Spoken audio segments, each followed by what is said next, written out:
Hello नमस्कार साथियों, example 91 में आप सभी का स्वागत है दोस्तों। चलिए आज हम लोग नोट्स का सीटेट 2023-24 के लिए दोस्तों आज का जो सेशन रहने वाला है वो सेट नंबर 23 रहेगा दोस्तों। लगभग सचिन सर के नोट्स का जो एसएसटी का पूरा पार्ट जो है दोस्तों के लिए लगभग पूरा करवा दिया गया है दोस्तों। साथियों जो भाई बहन नहीं देखे होंगे वो जाइए प्ले लिस्ट में, वहाँ से आप वीडियो को जरूर से जरूर देखिए। आज जो सेट है वो 22वां सेट होगा दोस्तों। चलिए हम लोग देखते हैं। जिन भाई बहन को पीडीएफ चाहिए वो इस व्हाट्सएप नंबर पे हाई लिखिए, आपको वहाँ जोड़ दिया जाएगा, वहाँ आपको पीडीएफ दे दिया जाएगा दोस्तों। चलिए हम लोग आगे बढ़ते हैं। चलिए क्वेश्चन नंबर 110 से हम लोग स्टार्ट करते हैं।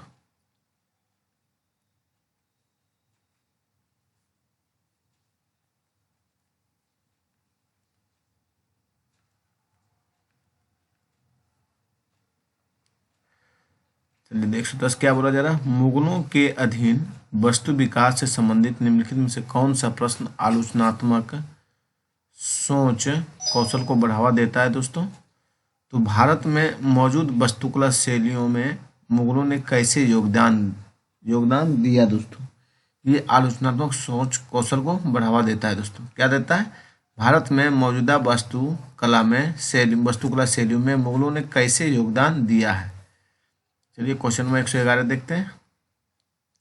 इतिहास के शिक्षक अपने छात्रों को हड़प्पा सभ्यता में धार्मिक प्रथाओं के बारे में पढ़ाना चाहते हैं। इसके लिए निम्न में से कौन सा स्रोत प्राथमिक स्रोत होगा दोस्तों। तो हड़प्पा सभ्यता की धार्मिक प्रथाओं पर एक अध्ययन दोस्तों ये आपका होगा। क्या होगा? इतिहास के शिक्षक अपने छात्रों को हड़प्पा सभ्यता में धार्मिक प्रथाओं के बारे में पढ़ाना चाहते हैं। इसके लिए निम्नलिखित में कौन सा प्राथमिक स्रोत है। तो हड़प्पा रोहिला थापर की पुस्तक ये नहीं है दोस्तों, ये आपका गलत हो जाएगा। हड़प्पा कला की कलाकृतियों में एक संग्रहालय ये भी नहीं होगा, और हड़प्पा काल की जीवाश्म ये भी नहीं होगा। तो होगा क्या? हड़प्पा सभ्यता के धार्मिक प्रथाओं का अध्ययन दोस्तों। तब इससे आलोचनात्मक सोच यानी प्राथमिक स्रोत के बारे में पता चलेगा दोस्तों। चलिए क्वेश्चन नंबर 112 देखते हैं हम लोग। प्राचीन गुफा चित्रों पर एक कक्षा में चर्चा इस प्रकार थी। चलिए पढ़ते हैं। काव्य सिद्धांत बताते हैं कि आदि मानव शिकार के लिए बाहर जाने से पहले गुफा की दीवारों पर रिवाज के रूप में चित्र बनाते थे। सही बात है दोस्तों। काव्य राहुल नहीं, यह उनके मनोरंजन का एक रूप होता है। चलिए आगे देखते हैं। शिक्षक श्री कुमार इस चर्चा का उपयोग इतिहास से संबंधित विचार कौशल का परिचय देने के अवसर के रूप में करना चाहते हैं। निम्नलिखित में कौशल का परिचय वह सबसे बेहतर रूप से दे सकते हैं।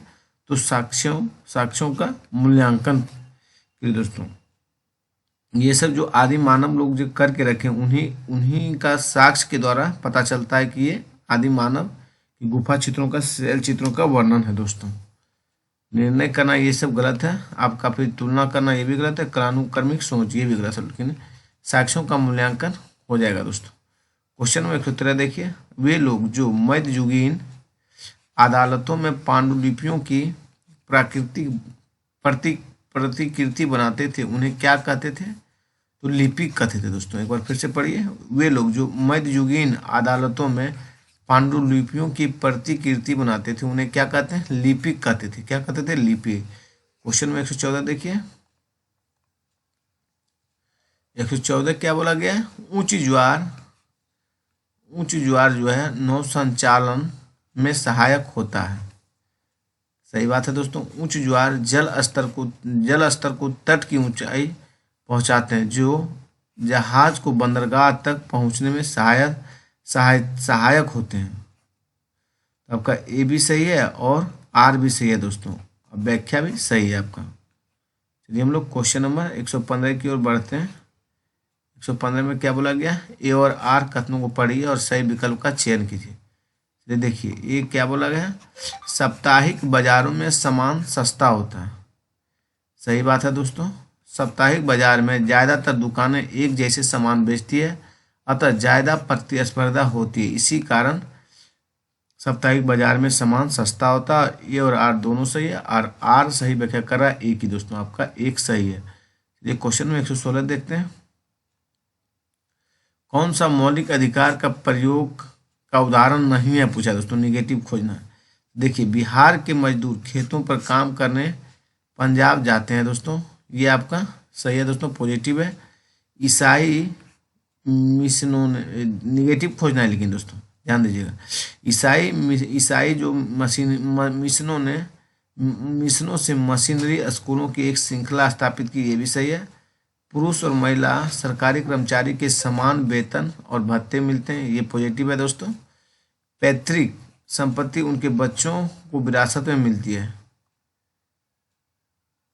तो ये पैतृक संपत्ति उनके बच्चों को विरासत में मिलती है, ये आपका निगेटिव है दोस्तों, क्योंकि पैतृक संपत्ति उनके बच्चों को विरासत में मिलती है। सही है दोस्तों, लेकिन यहाँ निगेटिव दिया गया है, आंसर आपका 4 बता रहा है। इसलिए देखिए 117 के चलिए देखते हैं हम लोग, प्रतिदीप्ति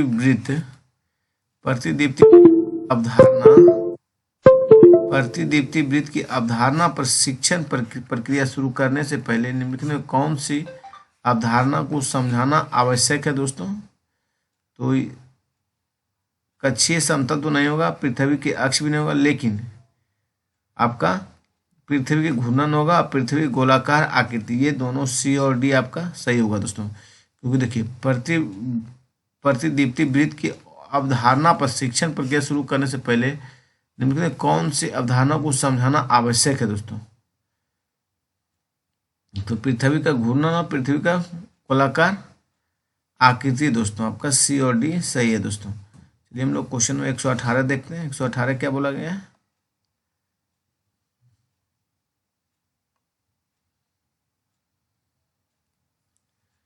श्री डी सोजा चाहते हैं कि उनके छात्र अनुभव से समझे प्रतिस्पर्धी कीमतों अंतर बहुत ज़्यादा नहीं होते, कीमतों में अंतर बहुत ज़्यादा नहीं हो सकता। इस परियोजना से निम्नलिखित में से कौन सी छुट्टियों में किए जाने वाले प्रोजेक्ट सबसे उपयुक्त होगा दोस्तों। चलिए देखते हैं हम लोग, समाचार की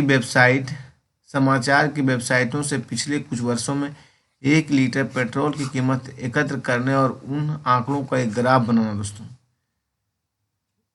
फिर देखिए नेक्स्ट क्वेश्चन देखते हैं, कीमतों के आधार पर स्मार्टफोन के विभिन्न वर्गीकृत करना और यह पता लगाना कि कौन से ब्रांड एक दूसरे के खिलाफ प्रतिस्पर्धा कर रहे हैं।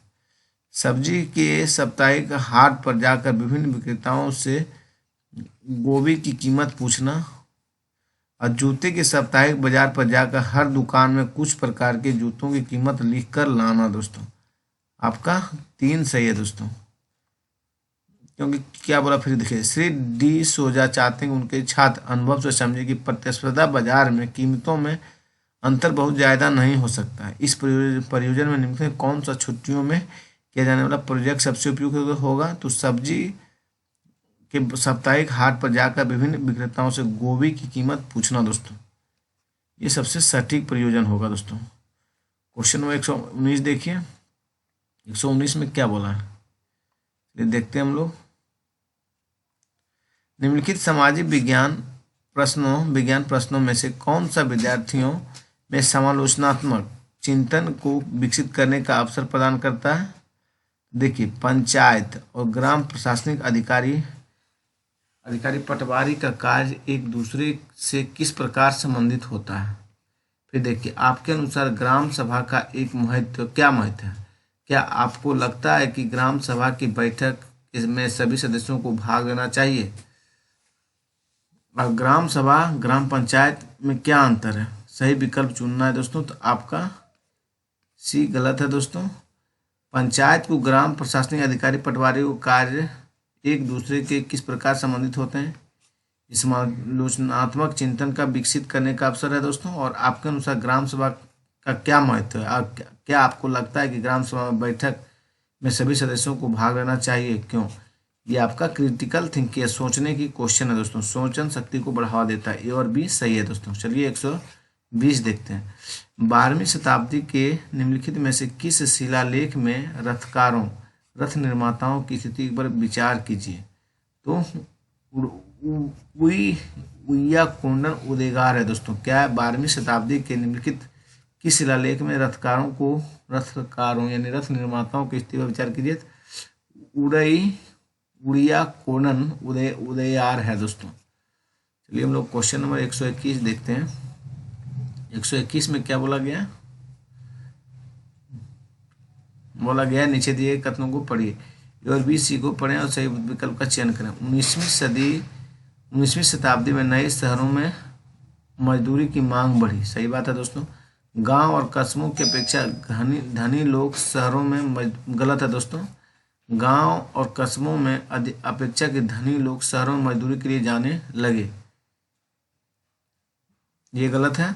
हालांकि नए स्थान पर काम की दशाएं कठोर थी, परंतु यह निचली जातियों के लोग स्वर्ण जमींदारों द्वारा उनके जमीन पर दमनकारी कब्जे से छूट निकलने का एक मौका था। आपका सी सही है दोस्तों, बी गलत है, ए भी सही है। ए और सी आपका सही है साथियों। चलिए हम लोग 122 देखते हैं। कथन को पढ़ें और सही विकल्प चुनें। उष्णकटिबंधीय सर्वाधिक गर्मी पाता है। उष्णकटिबंध सर्वाधिक गर्मी पाता है और वर्ष भर गर्म रहता है। सही बात है दोस्तों। कर्क रेखा और मकर रेखा के बीच अक्षांश रेखाओं पर वर्ष में कम से कम एक बार दिन के मध्य सूर्य सिर पर आता है। तो दोनों सही है, व्याख्या भी सही है दोस्तों। ए और आर दोनों सही है और आर ए की सही व्याख्या भी है दोस्तों। 123 देखिए। 123 में क्या बोला गया? चलिए देखते हैं। पर्यावरण के क्षेत्रों में सही मिलान उदाहरणों को साथ विकल्प चुनिए दोस्तों। स्थल मंडल जो है दोस्तों, ये आपका हो जाएगा धातु और चट्टान दोस्तों। स्थल मंडल में क्या होगा? धातु और चट्टान। वायुमंडल में दोस्तों आपका हो जाएगा हवा की विभिन्न गैसों से निर्मित सतह दोस्तों, हवा की विभिन्न गैसों से निर्मित तह। और जैव मंडल में साथियों हो जाएगा आपका, जैव मंडल में आपका आ जाएगा पौधे और जीव दोस्तों। क्या आएगा? पौधे और जीव दोस्तों। और जल मंडल में आपका आ जाएगा जल समूह, जैसे नदियां, झील, समुद्र दोस्तों। आपका जल मंडल में आ जाएगा। 124 देखते हैं। चलिए 124 क्या बोला गया? खनिजों का उनके प्रकारों में सुमेल कीजिए तथा सही विकल्प का चयन कीजिए। चलिए लोह खनिज जो है दोस्तों, ये आपका मैग्नीज से प्राप्त होता है दोस्तों। किससे प्राप्त होता है? मैग्नीज से दोस्तों। आपका 4 हो जाएगा। फिर देखिए जीवाश्म जो है साथियों, जीवाश्म आपका हो जाएगा कोयला दोस्तों। क्या होगा? कोयला से संबंधित हो जाएगा जीवाश्म साथियों। और धात्विक खनिज जो है साथियों, ये आपका हो जाएगा चूना पत्थर। क्या होगा साथियों? चूना पत्थर हो जाएगा। अलोह खनिज जो है दोस्तों, अलोह खनिज हो जाएगा सीसा। क्या होगा? अलोह खनिज सीसा दोस्तों। चलिए लोह खनिज जो क्या है? मैग्नीशियम है। और जीवाश्म खनिज आपका कोयला है दोस्तों। आपका सी है दोस्तों। चलिए हम लोग आगे की ओर बढ़ते हैं।